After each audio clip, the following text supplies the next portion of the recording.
हमारे साथ सीनियर साफी तज़कियाकार प्रोग्राम जिरगा के मेज़बान सलीम साफ़ी साहब मौजूद हैं। साफ़ी साहब, हमने पूरा पस मंज़र दिखाया है। मौलाना चले गए इस्लामाबाद से, नवाज शरीफ साहब चले गए मुल्क से, मगर इस्लामाबाद में अभी तक ख़तरे की बातें हो रही हैं। ये आपने, क्योंकि इंटरव्यू मौलाना फजल रहमान को भी आपने किया, परवेज़ इलाही साहब को भी आपने किया। परवेज़ इलाही ने कहा कि जी हमने कुछ दे के भेजा है, वो अमानत है। मौलाना कह रहे हैं हम ऐसे ही नहीं गए थे इस्लामाबाद, और आए भी ऐसे ही नहीं है। आपकी क्योंकि ज़ाती तौर पर भी दोनों से बात हुई है, आपके पास क्या खबर है, हुआ क्या है असल में, जिसकी वजह से मौलाना अभी भी कॉन्फिडेंट है जाने के बावजूद, और हुकूमती हलकों में अभी तक तशवीश पाई जाती है? कुछ चीज़ें मौलाना के पास अमानत हैं, लेकिन वो बता नहीं सकते, इसलिए वो मुझे से मामूली तालिब इल्म के सामने इंटरव्यू में भी आएँ बाएँ शाएँ करते नज़र आते हैं। कुछ चीज़ें परवेज़ इलाही साहब के पास अमानत है और वो भी पूरी तरह नहीं बता सकते, इसलिए वो भी किसी हद तक मुदाफ़ियाना पोजीशन में नज़र आए। और कुछ चीज़ें मेरी पास अमानत है, तो आज शायद जवाब देते हुए मेरी भी वो हालत होगी आपके सामने जो मौलाना की मेरे सामने थी और जो परवेज़ इलाही की मेरे सामने थी। बहरहाल मैं इतना बता सकता हूँ कि देखिए, पहले तो ये कि मौलाना साहब वो पहले भी जब धरना जारी था तो मैं आपके शो में भी कई बार कह चुका था कि असल राब्ते ये नहीं है जो कमेटी की शक्ल में उनके साथ हो रहे हैं, बल्कि वो हैं जो दरपर्दा हो रहे हैं। फिर मेरे साथ इंटरव्यू में भी उन्होंने ख़ुद उसका इकरार किया था कि बैक डोर से उनके साथ बातें हो रही हैं। मौलाना के तकरीरों में जो मद्दुजज़र आता था, एक दिन बहुत सख्त हो जाता था उनका लहजा, दूसरे दिन नरम हो जाता था, वो भी असलन वो पस पर्दा होने वाली उस बातचीत का नतीजा था। अब मौलाना उसी तरह मुतमईन है। मसलन एक मजलिस में तो उन्हें मुझे यहाँ तक बड़ी सख्त बात उसने कह दी कि सलीम, अगर मेरी बातों का असर आपको फरवरी मार्च तक ज़ाहिर ना हुआ तो फिर आके मुझसे पूछ ले और मैं फिर सियासत छोड़ दूँगा। यानी इतना वो पर एतमाद है, और वो कह रहे हैं कि मैं अपना मकसद हासिल करके जा रहा हूँ। अब अगर सिर्फ मौलाना की बात होती तो फिर भी शायद हम शक का इजहार करते, क्योंकि सियासत है और उसमें इस तरह के दावे किए जाते हैं। लेकिन मौलाना जो खलवत में जो दावा किया करते थे, उसकी तायीद और तस्दीक ख़ुद परवेज़ इलाही साहब ने अपने इत्तेहादियों को नाराज़ करके वो कौम के सामने कर दिया। आपने वो इंटरव्यू देखा होगा कि कोई ऐसा नहीं है कि मैंने उनको कुरेदा है, न मैं आपकी तरह जो है बड़ा कोई तकड़ा जर्नलिस्ट हूँ कि बंदे को फंसा दूँ कि उनसे बात उगलवा दूँ, न मैंने उनको तैश दिलाया है।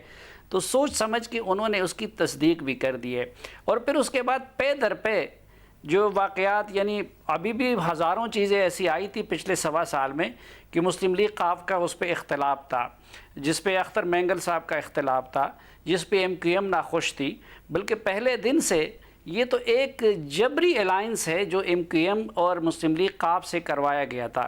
लेकिन इस दौरान उन्होंने किसी मामले पे इतना खुलकर अपने इख्तलाफ का इजहार नहीं किया। तो आसार भी बता रहे हैं कि कुछ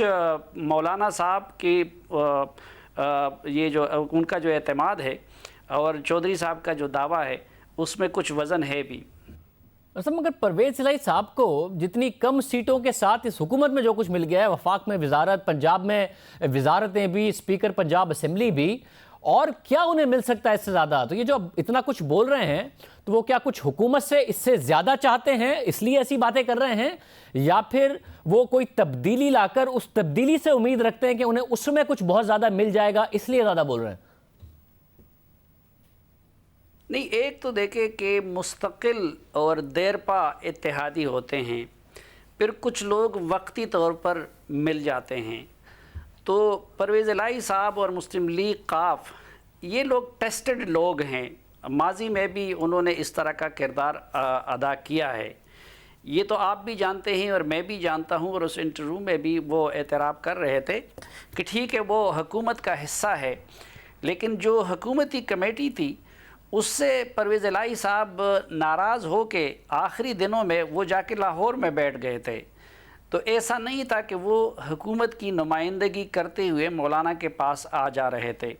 दूसरा, मैंने आपसे अर्ज़ किया कि देखिए, मुस्लिम लीग काफ हो गई, ख़ुद शहबाज शरीफ साहब हो गए, इवन मौलाना साहब भी उस कैटेगरी में फ़ाल करते हैं,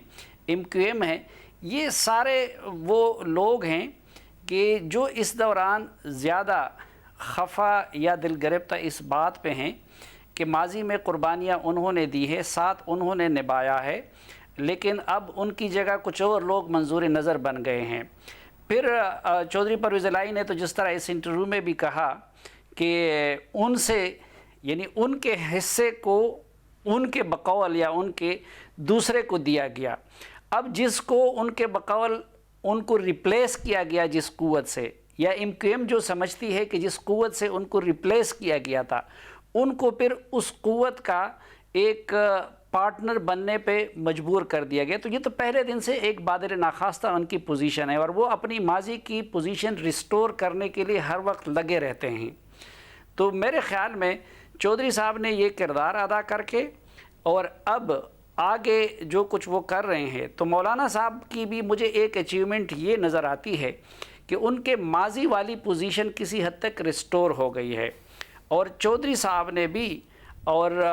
MQM بھی میرے خیال میں کہ وہ ماضی کی اپنی حیثیت اور پوزیشن کو ریسٹور کرنے کے لیے یہ بات کریں۔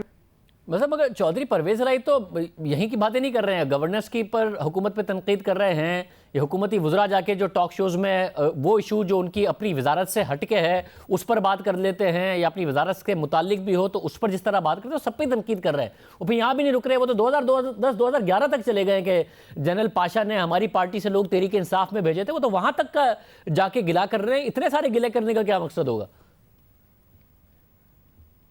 وہ تو میں نے نہ چودھری صاحب سے اس پہ سوال کیا تھا، نہ ان کو قریدا تھا، لیکن انہوں نے از خود، اور وہ کوئی اس طرح کے یعنی کل کے سیاستدان بھی نہیں ہیں، چودھری پرویز الہی اور چودھری شجاعت حسین، یہ سب لوگ ایک ایک فقرے کے آگے کے اثرات کو جانتے اور سمجھتے ہیں، لیکن انہوں نے خود وہ کہانی بیان کر دی۔ تو میرے خیال میں وہ اس کا ایک مقصد شاید وزیر اعظم صاحب کو اور تحریک انصاف کو یاد دلانا بھی تھا کہ وہ ایک خاص حد میں رہیں۔ بہت شکریہ، سلیم صافی صاحب ہمارے ساتھ موجود تھے۔ اسلام آباد میں ابھی تک سب اچھا نہیں ہے، اتحادی حکومت پر تنقید کر رہے ہیں، ساتھ ہی سابق وزیر اعظم نواز شریف علاج کے لیے بیرون ملک چلے گئے ہیں، مگر حکومت کی پوزیشن واضح نہیں ہے۔ یا تو صاف الفاظ میں کہہ دیں کہ نواز شریف بیمار ہیں، یا پھر صاف پوزیشن لے لیں کہ نواز شریف بیمار نہیں ہیں اور کہہ دیں کہ یہ سب کچھ ایک سازش ہے، ڈرامہ ہے، مگر حکومت ایسا نہیں کر رہی ہے۔ پہلے نواز شریف کی بیماری کا مذاق اڑایا، پھر اچانک اسے سنجیدہ نوعیت کی بیماری قرار دیا، اور اب جبکہ نواز شریف خود حکومتی میڈیکل رپورٹ کی نتیجے میں بیرون ملک جا رہے ہیں، تو حکومتی وزراء پھر سے یہ تاثر دینے لگ گئے ہیں کہ نواز شریف بیمار نہیں ہیں بلکہ سب ڈرامہ ہے۔ کیا اس حوالے سے تفصیلات ہیں؟ ہم پورا معاملہ آپ کے سامنے رکھیں گے، کس طرح حکومتی وزراء خود اپنے وزیر اعظم کے پر سوال اٹھا رہے ہیں یا نواز شریف پر سوال اٹھا رہے ہیں۔